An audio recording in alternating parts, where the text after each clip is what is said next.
Welcome to The Explainer.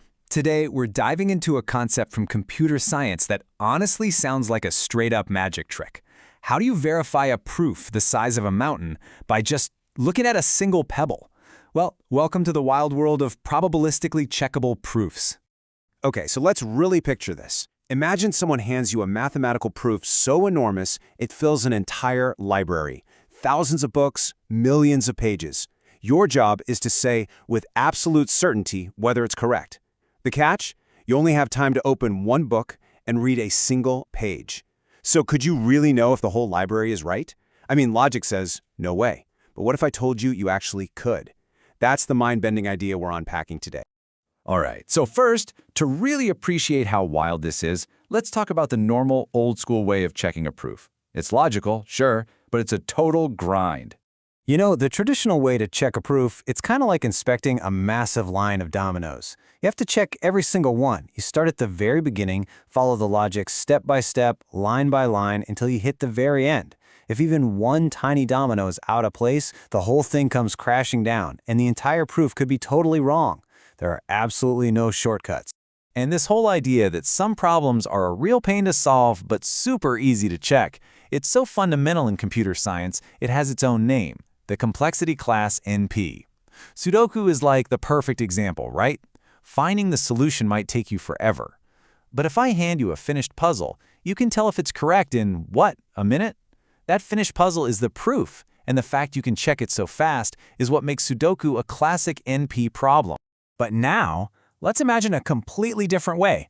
What if there was another way? A way to get that same level of certainty, but by doing like almost none of the work? This is where we get to the real magic of spot checking. A probabilistically checkable proof, or PCP, just throws the old rulebook out the window. Here's how it works. First up, the prover. They don't just write a normal, everyday proof. No, they create this special, much longer version that's packed with all sorts of clever redundancies. Then, the verifier, our checker, basically rolls some dice, uses randomness, to pick just a few random spots in that proof. Third, and this is key, it reads only the bits at those spots. And finally, based on that tiny sample, it makes a decision, accept or reject. And it does it with unbelievably high confidence. So, how on earth does this weird system actually work? Well, it really helps to think of it as a game with two main players, and each one has a very specific job to do. All right, so on one side, you've got the prover. You can think of this prover as, I don't know, an all-powerful wizard with basically infinite computational power to build this proof. And on the other side is our verifier. The verifier is more like a lazy but brilliant detective. Super smart, but really wants to solve the case by checking just a handful of clues. Now, this game has two golden rules. The first is called completeness, and it's simple. If the proof is legit, our lazy verifier will always say, yep, looks good. The second rule, and this is where the real genius is called soundness. If the proof is a fake, even with a tiny flaw, the verifier will catch it almost every single time. How? Because this special proof is built so that any single error gets smeared all across the document. It's like putting just one drop of red dye into a huge glass of water.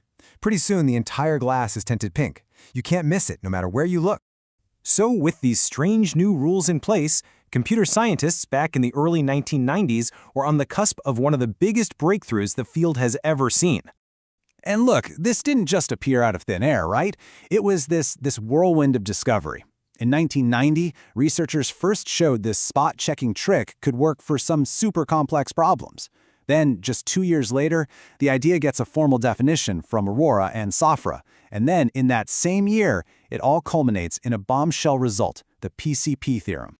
And there it is, the PCP theorem. Now, I know, this equation looks pretty intimidating, but what it's saying, oh man, it's absolutely revolutionary. On the right, you've got NP, all those hard-to-solve, easy-to-check problems we talked about, like Sudoku. And the part on the left says you can verify them using just a tiny bit of randomness, that's the log n, and by reading a constant number of bits, that's the O of 1. It's basically math speak for something that sounds completely impossible. Okay, let's just pause and let that sink in for a second. What this theorem says is just breathtaking. For any problem in NP, from scheduling airline routes to breaking encryption, there's a way to write a special proof so that a verifier only needs to read a constant number of bits to check the whole thing. And I don't mean a small percentage, I mean a fixed number, like 20 bits. Seriously. It doesn't matter if the proof is a page long or a billion pages long. The verifier still only has to check those same 20 bits. I mean, how is that even possible? It's just wild. And this table here, it just lays out the whole paradigm shift so perfectly. The top row is the standard method, zero randomness, but you have to read the entire proof. Now the bottom row is the PCP method. You use a little bit of randomness, but in exchange, you only have to read a tiny constant amount. And the craziest part, you see it there on the right? Both methods are considered just as powerful. You lose absolutely nothing in terms of certainty for this incredible, incredible efficiency. So you might be thinking, okay, that's a cool theoretical trick, but this is so much more than that. The PCP theorem basically rewired our entire understanding of computation, and it's had some really big, tangible consequences. So why does this matter in the real world? Well, first, it helps us understand the absolute limits of what computers can do. For really hard problems, like finding the perfect route for 1,000 delivery trucks, we usually just try to find a good enough answer. The PCP theorem gives us the mathematical tools to prove that for some problems, finding even a 99% perfect solution is just fundamentally impossible. And second, and this is huge, these ideas are the bedrock for a lot of modern cryptography.